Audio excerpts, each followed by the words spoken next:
ശ്രീ അജയ് തറയിൽ താങ്കളും തിരുവിതാംകൂർ ദേവസ്വം ബോർഡ് അംഗമായിരുന്ന ആളാണല്ലോ. ഇപ്പോഴത്തെ ഒരു പ്രധാനപ്പെട്ട സംശയം എന്ന് പറയുന്നത് 2019 സന്നിധാനത്ത് നിന്ന് കൊണ്ടുപോയ ദ്വാരപാലകരുടെ ആവരണം, അതായത് അത് സ്വർണ്ണപ്പാളിയായിരുന്നുവല്ലോ.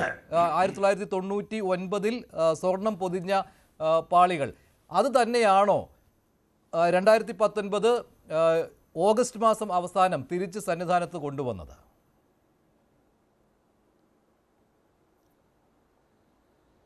സ്വാമിയെ ശരണമയ്യപ്പ, എനിക്കതാണ് ആദ്യം പറയുവാനുള്ളത്. കാരണം 1998 മുതൽ 99 വരെ നടന്ന ഒരു പണിയിലൂടെ വിജയമല്ലയ്യ പണം മുടക്കി സ്വർണം കൊണ്ടുവന്ന് തങ്കം കൊണ്ടുവന്ന് തങ്കം പൊതിഞ്ഞ ശ്രീകോവിൽ പൊതിഞ്ഞു, നടപ്പടി പൊതിഞ്ഞു, വാതിൽ പൊതിഞ്ഞു. ആ വാതിലിന് രണ്ട് സൈഡിലുമുള്ള ദ്വാരപാലകരെ, ആ ദ്വാരപാലകരുടെ ഒരു ചെമ്പ് ക്ലാഡിംഗ് ഉണ്ടാക്കി ആ ചെമ്പ് ക്ലാഡിങ്ങും അദ്ദേഹം പൊതിഞ്ഞു. വർഷങ്ങളോളം ആ സ്വർണം പൊതിഞ്ഞ ആ ക്ലാഡിങ്, ആ ദ്വാരപാലകർ അവിടെ നിൽക്കുകയാണ്. 2019 ഒരു കാര്യവുമില്ലാതെ ഇളക്കി കൊടുക്കേണ്ടത്. അപ്പോൾ അവർക്ക് ഒരു ഓർഡർ ഇട്ടു എന്ന് പറയുന്നത് ദേവസ്വം ബോർഡ് പ്രസിഡന്റ് അധ്യക്ഷതയിൽ 2 അംഗങ്ങൾ കൂടി സെക്രട്ടറിയുടെ സാന്നിധ്യത്തിൽ കൂടിയ യോഗത്തിൽ വെച്ച് തീരുമാനമെടുക്കുകയാണ്. അത് സ്വർണ്ണമല്ല, അത് ചെമ്പുവാളിയാണ് എന്ന്. അങ്ങനെ ചെമ്പുവാളിയാക്കി അതിനെ പ്രഖ്യാപിച്ച് ആ ചെമ്പുവാളി അടിച്ച് ആ സ്വർണ്ണ പൂശിയ ദ്വാരപാലകന്മാരെ ഈ ഉണ്ണികൃഷ്ണൻ പോറ്റിയുടെ കയ്യിൽ കൊടുത്തു വിടുന്നു. ആരാണ് ഉണ്ണികൃഷ്ണൻ പോറ്റി? ഒരു അഡ്രസ്സുമില്ല, ഒരു ഇൻകം ടാക്സ് പേയ് അല്ല, ഒരു കമ്പനിയുടെ MD ഉടമയോ അല്ല. ശബരിമലയിൽ ഏതാനും നാളുകൾക്ക് മുമ്പ് ഒരു കീഴ്ശാന്തിയുടെ പതികർമ്മിയായി വന്നു കൂടി അവിടെ വരുന്ന ഭക്തന്മാർ, സാമ്പത്തിക സ്രോതസ്സുള്ള ഭക്തന്മാരെ കണ്ടുപിടിച്ച് അവരുടെ പുറകെ നടക്കുന്ന ഒരു ഉണ്ണികൃഷ്ണൻ പോറ്റിയുടെ കയ്യിൽ കൊടുത്തടിച്ചു. ഉണ്ണികൃഷ്ണൻ പോറ്റി നാട് മുഴുവൻ കൊണ്ടുനടന്ന് പണപ്പിരിവ് നടത്തി. ഈയം പൂശാനുണ്ടോ എന്ന് ചോദിക്കുന്ന പോലെ സ്വർണം പൂശാനുണ്ടേ എന്ന് പറഞ്ഞ് 100 കണക്കിന് അയ്യപ്പ ഭക്തന്മാരിൽ നിന്നും കോടാനുകോടി രൂപ വാങ്ങി ഒരു ഡ്യൂപ്ലിക്കേറ്റ് ക്ലാഡിങ്ങും ഉണ്ടാക്കി കൊണ്ടുവരികയും ആ ഡ്യൂപ്ലിക്കേറ്റ് ക്ലാഡിങ് അവിടെ സൂട്ടബിൾ ആകാതെ വന്നപ്പോൾ, അന്നുള്ള ദേവസ്വം ജീവനക്കാരോട് ചോദിക്കണം, സൂട്ടബിൾ ആകാതെ വന്നപ്പോൾ പഴയ ക്ലാഡിങ് തന്നെ സ്വർണം പൂശി കൊണ്ടുവന്നു. ഇതെന്താ ഈ സ്വർണം പൂശിയത് എങ്ങനെയാണ്? ഈ സ്വർണം പൊതിഞ്ഞത് കൊണ്ടുപോയി അത് പൊട്ടാസ്യം സയനൈഡ് ലായനിയിൽ ഒഴിച്ചാൽ ആ സ്വർണം മുഴുവനും ഉരുകിപ്പോരും. അങ്ങനെ ഉരുകിപ്പോയതിന് ശേഷം ചെമ്പ് കൊണ്ടു കൊടുക്കുകയാണ്. അതാണ് അന്ന് പോയത്. അന്ന് ഒരു ഈ പറഞ്ഞ ദ്വാരപാലക ശില്പമുണ്ട്, അതുപോലെ ഈ പീഠവുമുണ്ട്. ഇത് രണ്ടും തിരിച്ചു കൊണ്ടുവന്നില്ല. അത് രണ്ടും തിരിച്ചു കൊണ്ടുവരാതെ ഈ അയ്യപ്പ ഭക്തന്മാരെ വഞ്ചിച്ചുകൊണ്ട് നടത്തിയ ഒരു കവളിപ്പ്. അന്ന് ആ മന്ത്രിക്ക് ഉത്തരവാദിത്തമുണ്ട്, ആ ദേവസ്വം ഉത്തരവാദിത്തമുണ്ട്. അങ്ങനെ ഇരിക്കുമ്പോൾ ശ്രീ അജയ് തറയിൽ 2019 കൊണ്ടുപോയതിന് പകരം ഈ ചെമ്പുപാളികൾ കൊണ്ടുവന്നു സന്നിധാനത്തേക്ക് എന്നാണല്ലോ. അത് പക്ഷേ അവിടെ വെക്കാൻ കഴിഞ്ഞില്ല, അത് അളവിൽ വ്യത്യാസമുണ്ടായിരുന്നു. അല്ലല്ല, ചെമ്പുപാളിയല്ല, സ്വർണം പൂശിയ അല്ല, പുതിയ ഒരു ആവരണം സ്വർണം പൂശി, അല്ല പുതിയൊരു ആവരണം ഉണ്ടാക്കി അത് സ്വർണം പൂശി, അങ്ങനെയല്ലേ? അതെ.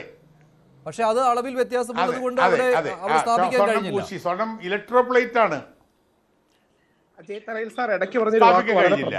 അപ്പോൾ പഴയത് തന്നെ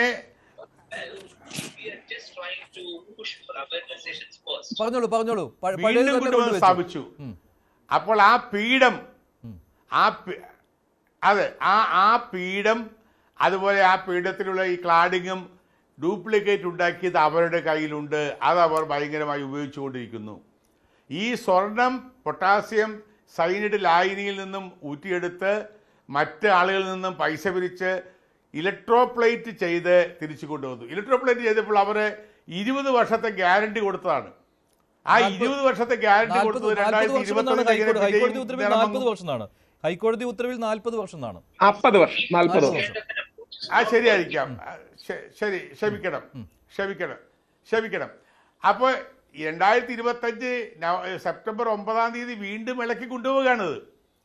ഇവിടെ 2025 സെപ്റ്റംബർ 20 അയ്യപ്പ സംഗമം നടക്കുന്ന സമയത്ത് ശബരിമലയിലെ ആ ശ്രീകോവിലിന്റെ മുന്നിൽ നിൽക്കുന്ന ദ്വാരപാലകർ വെറും കരിങ്കൽ ദ്വാരപാലകരായി നിൽക്കുകയാണ്. അതെ അതെ, ആ ദൃശ്യമാണ് നേരത്തെ കണ്ടത്. കരിങ്കൽ ഈ ദ്വാരപാലകരെ. ഉണ്ണികൃഷ്ണൻ പോറ്റി വീണ്ടും കൊണ്ടുപോവുകയാണ്. അതെ, അപ്പൊ ഈ ഉണ്ണികൃഷ്ണൻ പോറ്റി കൊണ്ടു. അപ്പൊ ഈ ഉണ്ണികൃഷ്ണൻ പോറ്റിക്ക് ഇങ്ങനെ അഴിഞ്ഞാടാനും അവിടുത്തെ ഏജന്റ് ആകാനും കഴിഞ്ഞത് ദേവസ്വം ബോർഡ് മിനിറ്റ്സാണ് തീരുമാനിച്ചത്. ദേവസ്വം ബോർഡ് പ്രസിഡന്റും 2 മെമ്പർമാരും സെക്രട്ടറി സ്ഥാനത്തിലെടുക്കുന്ന തീരുമാനമാണ് ചെമ്പുപാളി എന്ന്. ഇത്രയും വലിയ ചതി നടത്തിയ, ഇത്രയും വലിയ വഞ്ചന നടത്തിയ ഇവർക്കെതിരെ ഉണ്ണികൃഷ്ണൻ പോറ്റിയെ മാത്രമല്ല, പ്രസിഡന്റ് അടക്കം, മെമ്പർമാരടക്കം, മന്ത്രി അടക്കമുള്ളവരൊക്കെ 2 കാലഘട്ടങ്ങളിലുള്ള ഉത്തരവാദികളാണ്. എല്ലാവരെയും പ്രതി ചേർത്ത് ഒരു കേസെടുത്ത് ചീറ്റിംഗ് കേസെടുക്കണം എന്നാണ് എനിക്ക് ഈ കാര്യത്തെക്കുറിച്ച് പറയുവാനുള്ളത്. മോഷണവും. ശരി, എന്താണ് അഡ്വക്കേറ്റ് ബൽദേവ് സച്ചിദാനന്ദൻ ശബരിമലയിൽ നടക്കുന്നത്? ശരിക്കും അമ്പലക്കള്ളന്മാർ എന്ന് വിശേഷിപ്പിക്കാം. കള്ളക്കൂട്ടങ്ങളാണ് ഇവരൊക്കെ. എന്നിട്ട് ഇവരിപ്പോൾ പറയുകയാണ്, ഇപ്പോൾ അന്നത്തെ ദേവസ്വം ബോർഡ് പ്രസിഡന്റിന് ഒരു ഉത്തരവാദിത്വവും ഇല്ല എന്ന രീതിയിലാണ് പത്മകുമാർ പറയുന്നത്. എന്നിട്ട് അന്വേഷണം ആവശ്യപ്പെടുകയാണ്. അന്വേഷണം നടക്കേണ്ടത് അദ്ദേഹത്തിനെതിരെയാണ്. എന്നിട്ട് ഇപ്പോൾ പറയുകയാണ് അന്വേഷണം നടക്കണം. ആർക്കെതിരെ അന്വേഷണം നടത്തണം? Devaswom board president PS Prasad പറയുകയാണ് 25 വർഷത്തെ കാര്യങ്ങൾ അന്വേഷിക്കണമെന്ന്. അപ്പോൾ അദ്ദേഹത്തിന്റെ കാലത്തെയും ഉൾപ്പെടുമല്ലോ. ഇതെല്ലാം അറിഞ്ഞുകൊണ്ടാണ് കഴിഞ്ഞ മാസം ഈ പറയുന്ന ഉണ്ണികൃഷ്ണൻ പോറ്റിക്ക് വീണ്ടും രാഖി രാമാനം ഈ സ്വർണ്ണപ്പാളികൾ കൊടുത്തുവിട്ടത്. എന്തിനു വേണ്ടിയായിരുന്നു? അപ്പോൾ ദേവസ്വം ബോർഡ് പ്രസിഡന്റുമാരും, അതിൽ 2019 ദേവസ്വം ബോർഡ് പ്രസിഡന്റുമുണ്ട്, ഇപ്പോഴത്തെ ദേവസ്വം പ്രസിഡന്റുമുണ്ട്, അന്നത്തെ ദേവസ്വം മന്ത്രി കടകംപള്ളി സുരേന്ദ്രനുമുണ്ട്, ഇപ്പോഴത്തെ ദേവസ്വം മന്ത്രി VN വാസവനുമുണ്ട്.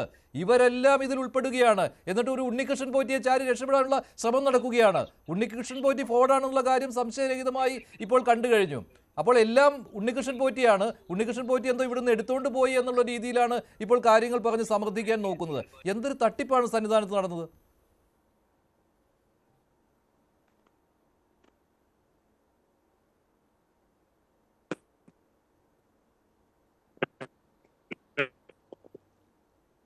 അല്ല, ഈ ദേവസ്വം വിജിലൻസിന്റെ സാന്നിധ്യത്തിലാണ് കൊണ്ടുപോയത്. അവരന്വേഷിക്കുന്നതിന് കഴമ്പില്ല. ദേവസ്വം വിജിലൻസ് ചോദ്യം ചെയ്യുന്നതിൽ യാതൊരു അർത്ഥവുമില്ല. അതുകൊണ്ട് കേസ് മറ്റൊരു ഒരു ഏജൻസിയാണ് അന്വേഷിക്കേണ്ടത്. അതാണ് ഇന്ന് പ്രശാന്ത് പറയുന്നുണ്ട്, ഞങ്ങളുടെ ദേവസ്വം വിജിലൻസ് അന്വേഷിച്ചാൽ മതി, എല്ലാം കണ്ടെത്താൻ കഴിയുമെന്ന്. അപ്പോൾ അതിന് പിന്നിൽ ഇങ്ങനെ ഒരു കള്ളക്കളി കൂടിയുണ്ട് അല്ലേ? ദേവസ്വം വിജിലൻസിന്റെ സാന്നിധ്യത്തിലാണ് ഇത് അഴിക്കുന്നത്.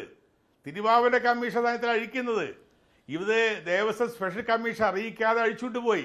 അതിന് ഉത്തരവാദിത്തമുള്ള ദേവസ്വം വിജിലൻസ് ഓഫീസർ അദ്ദേഹം ഈ ഉണ്ണികൃഷ്ണൻ പോറ്റിയെ ഇത് തടുകി തലോടി ഈ കേസ് തെളിയിക്കുമെന്നാണോ പറയുന്നത്? അതുകൊണ്ടൊരു എക്സ്റ്റേണൽ ഏജൻസിയാണ് ഈ കേസ് അന്വേഷിക്കേണ്ടത്.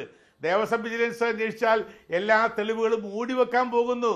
അതുകൊണ്ട് ഒരു കാരണവശാലും അംഗീകരിക്കാൻ പാടില്ല. അതുകൊണ്ടാണ് ഞാൻ പറഞ്ഞത്, ഹൈക്കോടതിയുടെ മേൽനോട്ടത്തിൽ ഒരു ഏജൻസി വെച്ച, ഒരു എക്സ്റ്റേണൽ ഏജൻസി ക്രൈം രജിസ്റ്റർ ചെയ്ത് അന്വേഷിക്കണം എന്ന് ഞാൻ ആവശ്യപ്പെടുന്നു. ശരി, ശ്രീ ബൽദേവ് സച്ചിദാനന്ദൻ, താങ്കൾ കേൾക്കാമെങ്കിൽ ഇതിനുള്ള മറുപടി.